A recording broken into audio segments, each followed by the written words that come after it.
Well, this Sahura will be with you with the global economic outlook in the week ahead, which is going to be the week 11 of 2026. As always, first let's check with the previous week to review the first what we had previous week, and then we can go forward and check the week ahead as well. Previous week, the main market driver was nothing else, was nothing but Iran war. The war, which is already in we already spent 1 week, and today is we are in the second week of this war. And already we know that this war had some effect on the market, especially as a geopolitical risk and increasing the geopolitical risk premium, as in gold market had an effect in the energy market, especially. And we know that the more countries, including the Germany, including Italy and France, they are already joining step by step to the US and Israel against Islamic Republic based in Iran. And so far, we know that Iranian military or the power of action in Iran, we know that it's lowered down more than 80%. And now we can say that in the second week, with the more control on the, especially the Iranian space, Iranian air that Israeli and American have, probably they can manage to control the Persian Gulf and Hormuz, which is the main reason of increasing the oil price, the Strait of Hormuz. And while it's officially it's not closed, but practically it's closed, and none of ships are moving or trying to pass this strait. Whatever, that's there, and I just suggest if you want to learn about the war, what's happening in the war, and what's going on, you can go forward and read this article with more detail in Economic website. At the same time, previous week we had another important update and a report, which was Book by Federal Reserve. Don't forget to always read this Book. It's publishing 8 times per year before the quarterly meetings of Federal Reserve. I'm talking about the quarterly because before starting or at the beginning of the start of any new quarter or at the end of the previous quarter, we have very important meeting of this for the Federal Reserve. And those meetings are the meetings that we will have the dot plots and more prediction from when we have those meetings that we have more prediction. The Bishop Book, which is publishing before those 4 meetings, like February, like March, like September, and December, those publishes they will be much more important. The book, most publishers of the Bishop Book and the market watching them more closely. So yeah, that's why we have to watch this Bishop Book more closely, and we can put the more weight on that. Previous week we had this Bishop Book, and now what we can understand that the U.S. economic growth is slightly slower compared with the previous report that we had. And in this report, we saw that the 4 out of 5 blocks or territory of the Bishop Book, they have weaker economic growth compared to the previous in a previous report. We had 5 territories that they have 5 district that we had weaker or slower economic growth, and now we had 4, and now in this report we have 5 districts, which means that generally the U.S. economic growth is weakening more, and especially in the labor market we have more challenges, while in the prices also in a labor market, the challenge is more about the unemployment, and also we have another challenge that the cost of hiring also got slightly higher. On the prices also, we have more concerns right now on the prices that what's going to happen on the prices, especially after war started. However, the report published before war starting, that's why it doesn't cover the reaction or the effect of the war on the prices and the market. In the next report probably we'll have about that, but for now we didn't have anything on the war. But if you look at the market reality, we shouldn't forget about counting and learning about the effect of the war on the prices on the labor market and the stocks as well. That's generally what happened outside. In the week ahead, while we have another three more, in the week ahead also we'll have three more important reports. While the geopolitical tensions are still there, and we shouldn't forget about the war and the effect of the war on the market, but we shouldn't also forget about the three reports of EIA, IEA, and OPEC monthly report about the energy market, while we know that they're the main market driver, especially for the oil, gold, and safety assets. It was a war and the market effect of the war. Still, in the week ahead, we will have the monthly report of the OPEC, EIA, and IEA. We shouldn't forget. We should watch actually them also. We should read them also. But still, the market, energy market, mostly will move by the war news, at least in the short term. But for the long term, if you are a long-term energy traders or the investors, you shouldn't forget to follow these reports and follow the war news as well. Anyway, that was what happened and what's on the reports for the week ahead. Looking at the economic calendar, last week we had several important data to watch. One of them was about the PMI numbers. On Monday, we had manufacturing PMIs, and Wednesday, we had a service PMIs. What we understood from the PMI numbers on Monday and Wednesday, it was that manufacturing sector slightly got better, while the service sector was weaker somehow in most economies. Especially looking at the European economies, excluding Germany, the other economies was following the same method, but in Germany, the service sector also was slightly better. Generally showing that the manufacturing sector slightly trying to get shows better activities. In China, while official numbers showing that the weaker manufacturing, both and the service sector grow, but private sector had a much better reactions, especially on the service sector. We saw that the service sectors moved from increased from 52.3 to 56.7, while overall manufacturing activities increased slightly from 50.3 to 52. However, generally the data shows that the private sector at least doing much better, especially now that the last during the February or last month we had in Chinese New Year, and that's New Year activities also somehow moved the market and supported markets movements. Another data that last, especially Wednesday, was much like got the attention. It was Russian GDP and retail sales, unemployment rate. Unemployment rate was fine at 2.2% unchanged, but retail sales increased only 0.7%, and GDP in January fell by 2.1%. We know that the previous week also we had Russian labor market data on the wages growth, and we saw that the wages growth also got much slower, showing that the Russian economy is getting more affected, especially from the previous decisions that we had in the United States against Russian economy. And somehow those latest decision and indirectly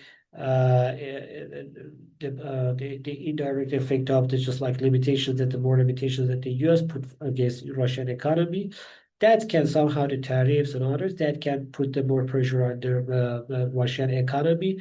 The Trump trying to use that to put more pressure on the politicians in Russia and Ukraine to accept the peace agreement, especially provided by United States, which is most likely will be accepted by the Russia, but Ukraine should go forward and accept more conditions that they have there. United States manufacturing service PMI both stayed strong above 50, almost 2 for both of them, especially ISM non-manufacturing PMI, which is still at 63, slightly weaker than previous 66.6, but still at 63, showing a much more much better economic movement in the service sector. Generally, the service and manufacturing sector, as mentioned, following the same trend of weaker, slightly weaker or slower service sector and better manufacturing sector. That was the same trend that we had in the most economies, excluding the Germany as mentioned. However, last week on the US labor market also, we had very important numbers. On Thursday, as all Thursday, we had initial claims and continuing claims. Generally, the claims for for unemployment benefit. Initial claims slightly got just like better than expectations. We also less than expectations of 215, printed at 213,000, the same level of upward reviews of the previous week, while the continuing claims slightly increased, but still much better number than lower than 1,900,000, better, much lower than 2,000,000 even. That shows the 4-week average also around 215,000, and generally shows that the U.S. labor market doing fine. But next day, on Friday, we had unemployment rates and also NFP numbers. The NFP numbers, while we were expecting around 60,000 newly created job, we saw that the newly created job fell sharply by 92,000. This is while average income increased by 4%, 0.4% monthly, and 3.8% annually, but unemployment rate increased to 4.4% from previous 4.3%. Putting together, we can have the mixed data numbers, which is one of the reasons is because of the seasonal changes. However, it's not just about the seasonal changes, it's also about that, as mentioned several times before, that this description of the unemployment rate, description of the job and working in a labor market should be changed to have a better idea.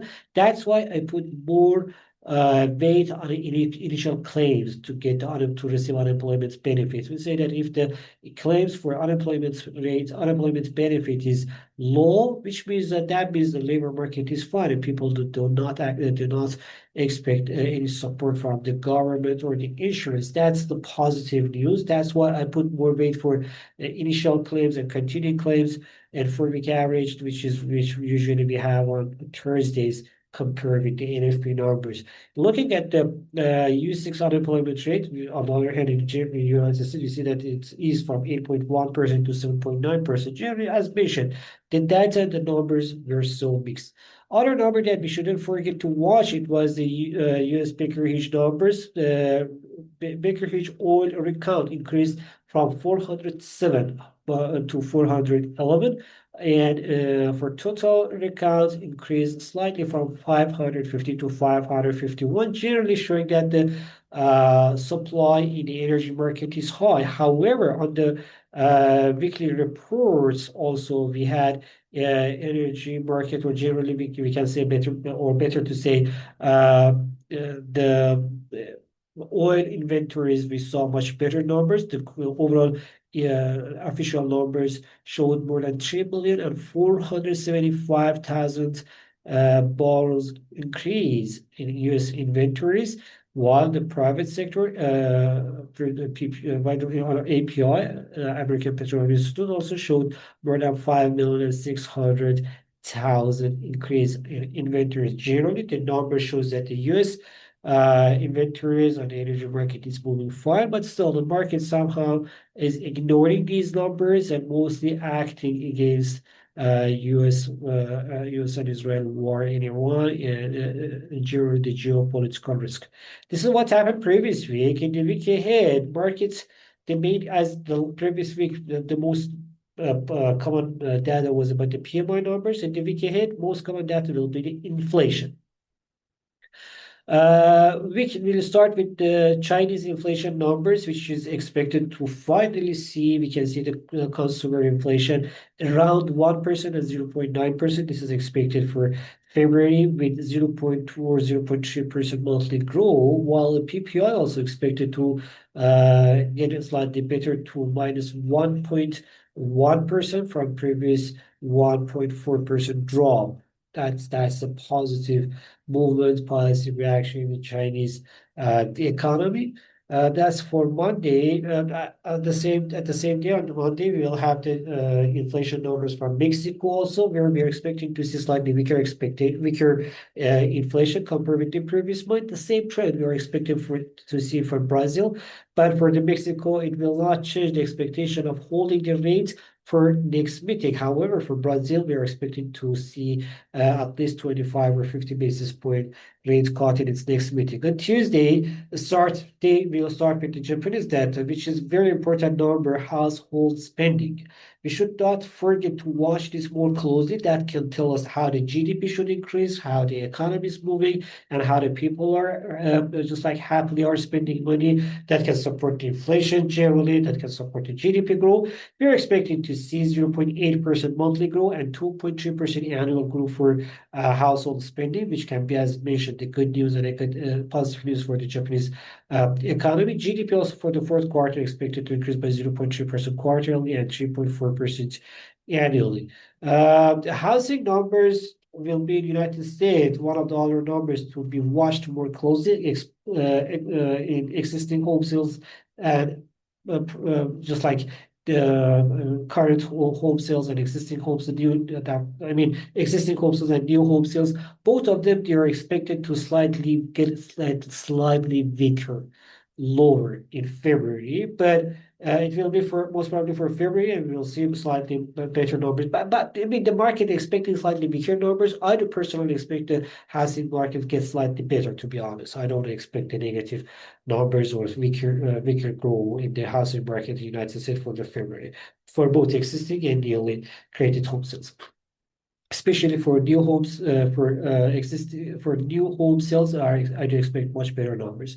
In China, on Tuesday, we will have another number to watch, and that's for export and import numbers. For February, most probably we'll have imports getting slightly better as the Chinese New Year, they have just like much more celebration and orders. But export, I don't think that we can have such a good brilliant number. On Wednesday, market will focus on United States inflation numbers. Don't forget about the OPEC report. Day before that, I mean on Tuesday we'll have EIA report, and the next day we'll have the EIA reports, and both of them in 3 days, Tuesday, Wednesday, and Thursday.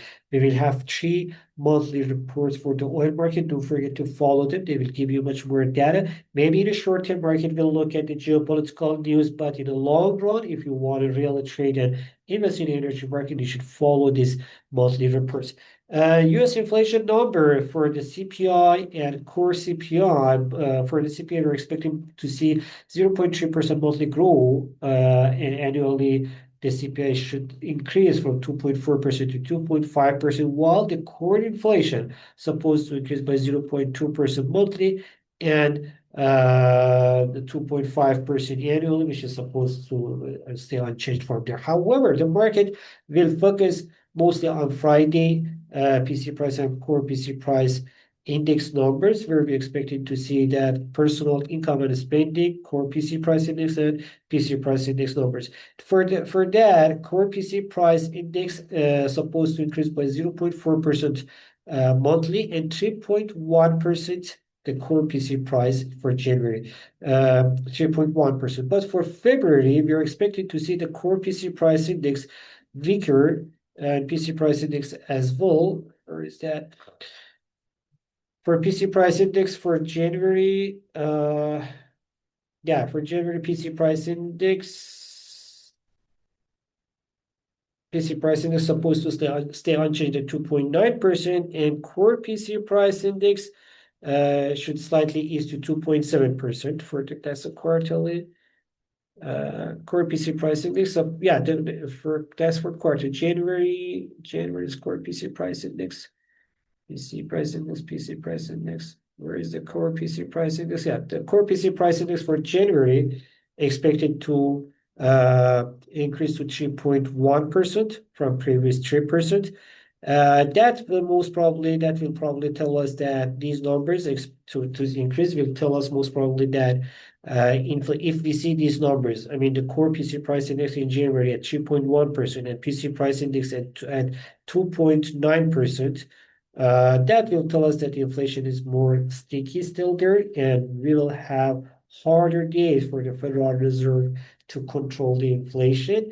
That will put the higher for longer, just like in more focus. I mean, for more expected version. and hold the rates higher for longer, which is a positive news for the US dollar market if we see these numbers. But if we see the weaker number, then we can say that okay, the inflation is getting slightly weaker, and we can expect the inflation lower, and most probably the market will start putting expectation of cutting the rates in April meeting, not in March, but in April meeting, most probably we'll see if we see the weaker inflation numbers, especially after weaker labor market data. But if we see the same numbers, 2.9% for PC price index and 3.1% for core PC price index, higher for longer, we'll get more demand, and we'll get just like in US dollar index in more stronger position. Let's check the chart and see with these numbers what we can expect from the charts and with the prices. As always, we can start with the VIX chart with the market risk. And we know that because of the geopolitical tensions and because of the war conditions, especially in the Middle East, we have the market risk at the higher levels. That higher levels of the risk can still support the risky asset, can support the safe haven asset, and put the pressure on risky assets slightly more down before. VIX ended the week at 26.26, while slightly before that the market closed, it increased towards 27. But generally, we can say that the market risk, it was high in the previous months, past 2 months. With this higher risk in the market, the dollar index could somehow save its gains, even though the weaker labor market weakened the US dollar index at the last trading hours, but still the dollar index at 98.82 is so higher than previous 2 months the levels, that which means that the dollar index is still in demand. Before Friday, PC price index and generally inflation numbers, which I do expect to see the higher numbers. Before that, most probably we will see US dollar index slightly lower, but generally the market expecting higher inflation. Don't forget, these inflation numbers that we will have, they are not covering the period that the war starts. That's why in the short-term market, we'll focus mostly on the effect of the war on the prices. So maybe somehow the market can ignore the inflation numbers as well. Don't forget about that, if especially the tensions increase. If we see the tensions lower at the lower levels, then market will take these inflation numbers more seriously. Generally, we are as mentioned, I do still expect the US dollar index above 97, which is again still the good number for the dollar index for this moment. So, on the risky assets on safe haven markets, let's start with the gold market, which is after Monday and Tuesday weakening. We had a slightly better movement in the market, and somehow we can say, as you can see in the chart, side movement with the upward tendency in the market can shows that the market demand for the safe haven increasing, especially in the current market condition. The same reaction we had for the silver after weaker numbers that we had at the beginning of the week. Generally, we had a side movement with the upward tendency in the recent days, showing that the market risk is still high and safe havens still have demand. And as for energy market, the gas price, especially affecting with the lower production in Qatar and closing this Hormuz Strait, that can increase and increased already the gas price. As you can see here, the gas price higher at $3 and almost 30 cents at the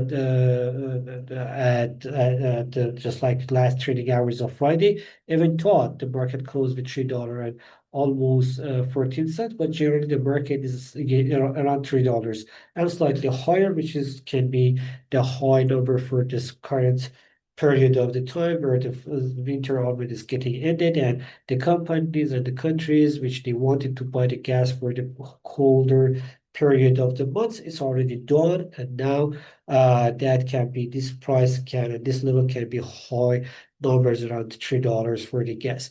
As for the energy market, in the oil market, as mentioned, everything is depend on geopolitical tensions. U.S. Army claims that they are somehow could lower much more the Iranian if offensive, not defensive, offensive and attack power, which means that during next 4 or 5 days they can control the Iranian airspace more. They can control the drone attack more, missile attack more, and that can support the idea of reopening the Hormuz Strait and reopening generally the business in the Persian Gulf, and that can put the pressure on the energy market. That's what we're expecting to see. So in the week ahead, if things goes as generally the U.S. military expect, we will see most probably the oil price lower at the second half of the week. But for the first half of the week, still we do expect oil prices around this $90, 89, $80, 85, 88, 89, and 92, $3, around these numbers. But in the second half of the week, most probably, if things goes as the U.S. military update says, we will see lower prices. For the stock markets, the geopolitical tensions in one hand, the negative news from the U.S. labor market on the other hand, all of them, they continued the pressure on the U.S. stock markets, and we saw that S&P 500, Nasdaq, and the Dow Jones, all of them, they closed lower for multiple reasons, but mostly because weaker economic data in the labor market and higher risk geopolitically, and all of them, they are putting the pressure on the stock market, and that's why we saw that weaker numbers. However, the correction also, in a bigger picture, we have the correction after several months higher and much higher levels that we had in the stock markets. For the week ahead, still I do expect side movement with the downward tendency. I don't expect any uptrend in the US stock markets, at least for the first at least for the tail end of the week. I mean, for whole week next week. As for the cryptocurrency market, the Bitcoin, which increased about $74,000, couldn't hold the levels with the news that we have about the bill and the disagreement between the banks and the crypto wallets and the crypto exchangers, that the crypto exchanges, they want to pay the interest for the holders, for especially for the stable coins, but the US banks, they say no, it can be illegal. So this disagreement made this bill not to be passed. That's why again it was kind of the while before decision when it was supporting the market, but after this decision and putting a little bit much more time before making the next decision, that was the negative news for the cryptocurrency market, and we saw one of these reasons. While the geopolitical tensions also is on the other hand, put the pressure on the cryptocurrency market, and we do expect this pressure can continue. There is still no special line and hope, positive hope about the recovering the prices, especially as long as the Bitcoin price trading under 72,000 US dollar, the bears will move and will lead the markets. That's what happened previous week and what we're expecting for the week ahead. Hope it was useful for you. Talk to you soon. Have a good day and good week ahead. Bye bye.